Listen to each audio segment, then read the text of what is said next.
Bright spots. Bright spots.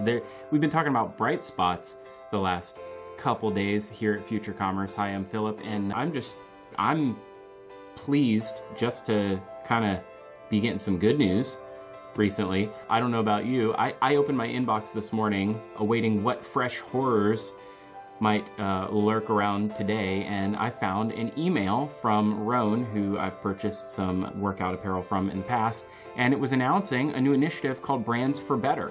And Brands for Better is a coalition of brands who are like-minded that are trying to foster stability in a time of crisis. And they're basically, if we go in and take a look at it, they are giving a minimum of 2% of sales or 10% of proceeds to nonprofit to help support COVID-19 efforts. And so if you go to members, you'll see some outside of Rhone, a bunch of brands you might recognize, or at least ones that I recognize. They've all made a little bit of a different commitment each one, but you know, everyone from Bowl and Branch and Cotopaxi to Dane and Dover, Faherty, Greats, you know, Kapari, a lot of MGME brands that you have heard from here on the show.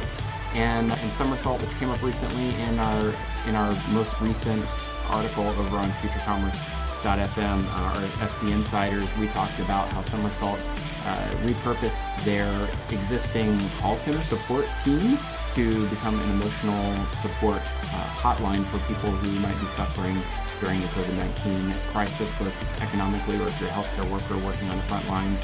And so yeah, like-minded brands that are banding together. You know, it's only been really, honestly, 2 weeks since, you know, we've all kind of suddenly been working from home. There's this idea that has been brewing, this phrase suddenly remote, and how it's changed everybody's work habits.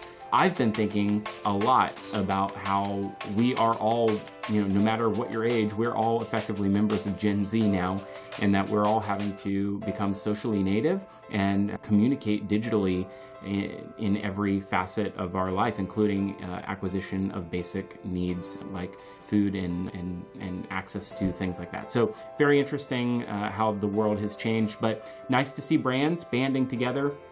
Really interested to see more of that. A few other bright spots, things that I felt like were interesting. If you want to check out, there's an Instagram handle that we've mentioned many times, Elizabeth Cline. Let me put this over on the screen here.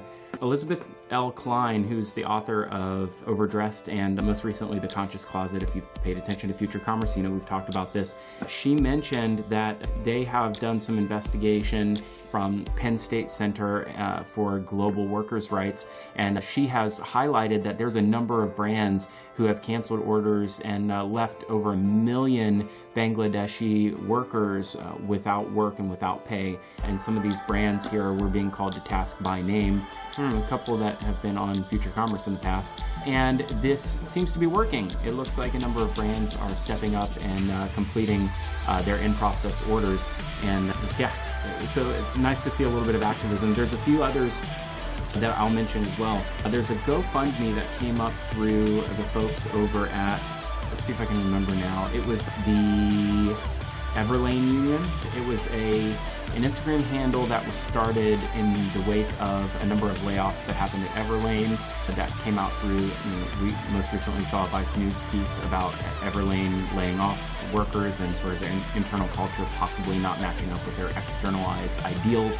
The Everlane Union actually started a GoFundMe to try to raise money for members of their external 42 remote workers that are part of their customer experience team. And so they've raised almost $8,000 of a $40,000 goal. And it's something interesting to just check out here in that they're working for, you know, the brand that supports the idea of radical transparency in fashion has folks internally asking for radical transparency still. So interesting thing, but I think these are a few bright spots in the world amid all the other things going on. I'd love to hear what some are for you. Regionally, I have a grocery supermarket chain called Publix that has stepped up, and for shopping centers that they own, they're providing rent-free to all of their tenants right now. They are classified as they are both a pharmacy and a supermarket.